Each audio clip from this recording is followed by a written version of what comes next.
guys, and welcome back to the channel. I'm hoping that you all are having a lovely day today. So today we are back at the channel with another speed build, as you guys can see.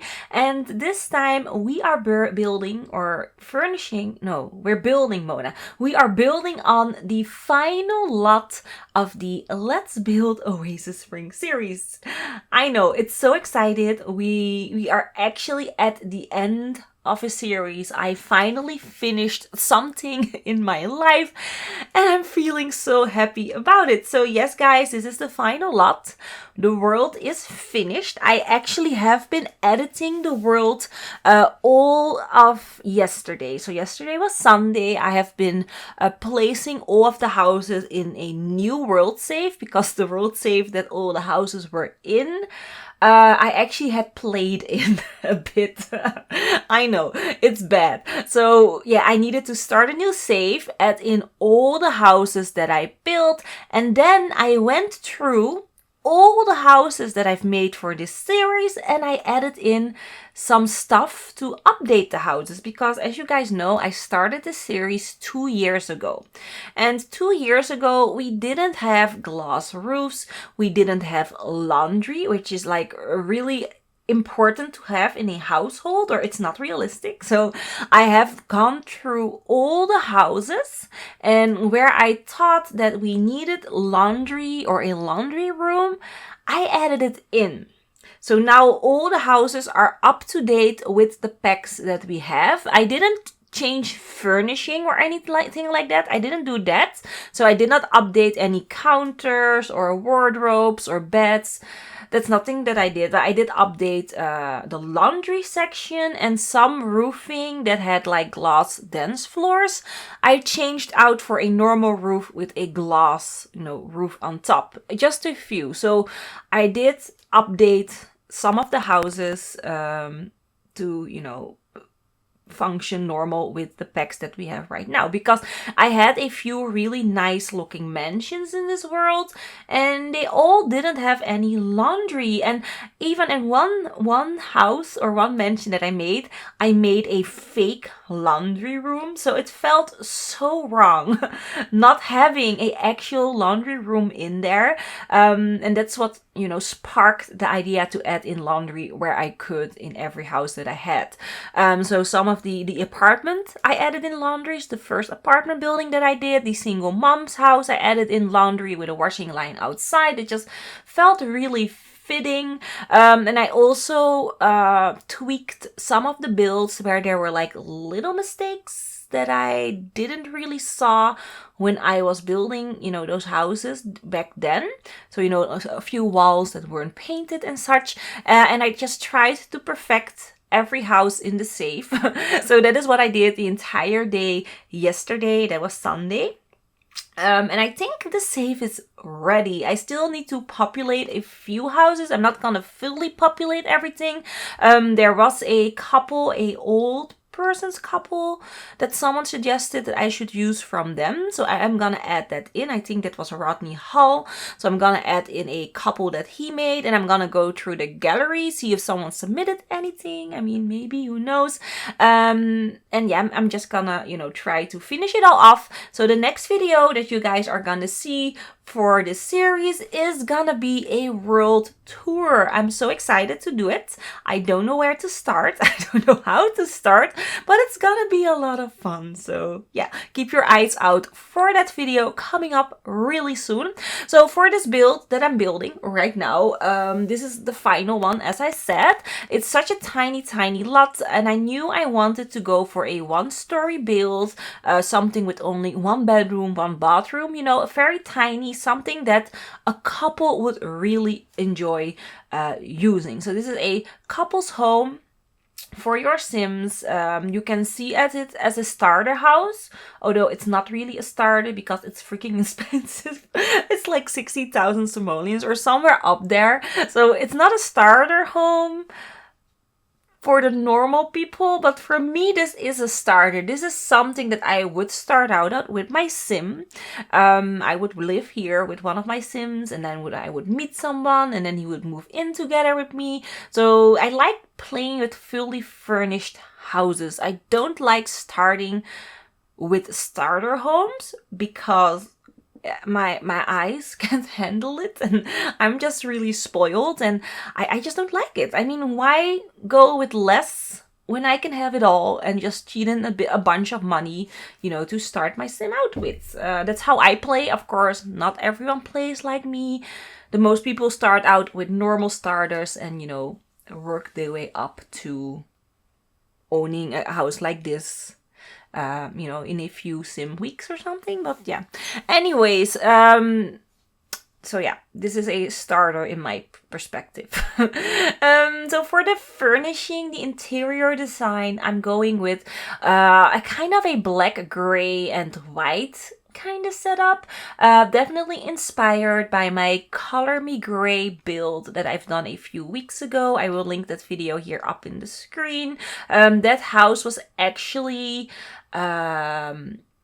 inspired by a rug from Peacemaker IC, a custom content creator. He had this gorgeous Color Me Gray rug, and I knew I wanted to build a house, you know, off of that rug. So yeah, that's where that was inspired from, and then I did that build inspired me to do furnish this house, and I think it looks really nice. It definitely fits in well with the exterior. Like you guys saw, the exterior is very gray, and I think that the gray wallpaper or the wooden sidings that I'm using for the exterior really complements the purple roofing that I'm using, because I'm using kind of a purpley colored roofing from Jungle Adventure. That's my favorite roof shingle that there is for these Mediterranean roofs.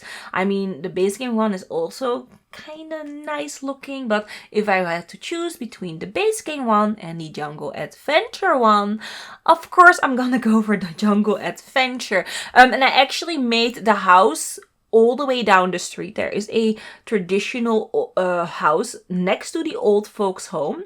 I think I made that house for like a elderly couple as well.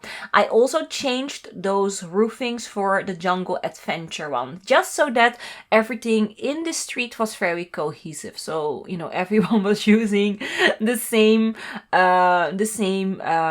roof shingles. Is it called shingles? I don't know. Anyways, everyone is using the same roofing, just in different colors in this street. But I think it looks really nice and cohesive. So I'm very happy with that end result.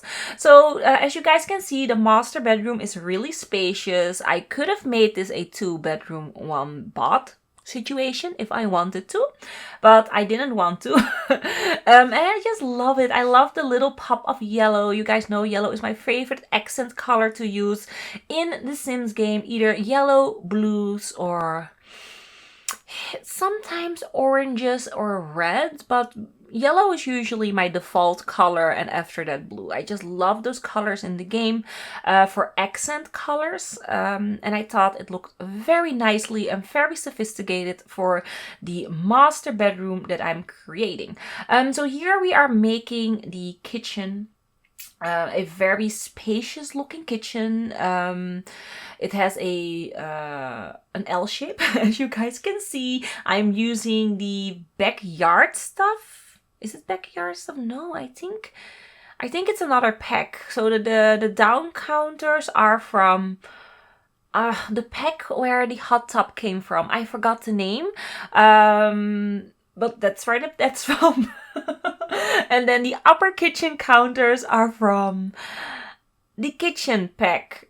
Cool kitchen stuff pack. Yeah, that's it. And then here I'm adding in a dining area. This dining area is gonna change. I found that it was a little bit too large for, you know, only 2 people. So I am gonna change that out. I'm gonna add in a computer in the kitchen. I mean, why not? I actually had a computer in my kitchen, I think 5 or 6 years ago. Our computer was in the kitchen, one of our computers, and then the second computer was in my bedroom, or me and my husband's bedroom. So we had a computer downstairs and one upstairs. Now we have both in the same room, which is much nicer, very more just nicer, because now we spend all our time together in one room Granted, we don't play the same game. Although sometimes we do. Sometimes we play Dead by Daylight together. But usually it's me playing the sim and then him playing Dead by Daylight by himself. But still, we're in the same room. So that's definitely better. But yeah, I got inspired by my own house situation back then. And I thought, well, why not add in the computer in the kitchen? It's not unheard of. It's definitely not aesthetically, pleasing to watch. I hated the computer in my kitchen. It annoyed me so much, but that was like the only room that we had for that computer. So it's not unheard of. And I thought, let's do it there because I didn't have a clue where else to put it. So here, furnishing the backyard, adding in a fire pit, making it look fancy and nice. I mean, it's a tiny garden, but I still wanted the garden to be really cute, So that's why I had it added in the fire pit, those 2 outdoor sofas, and then here furnishing the bathroom. So for the bathroom, we are using the Jungle Adventure items. I think that shower though is from, I think it's from either Seasons or I don't know. I forgot. It's from one of the packs. And then here trying to decide which sink to use, but the sink from the fitness stuff pack fitted in the best there. It was actually the smallest, so that's why I used that there. And it actually complements, all of the other items as well. And then here finishing off and furnishing the hallway. So I found that the hallway looked a little bland. I mean, another chair didn't felt right.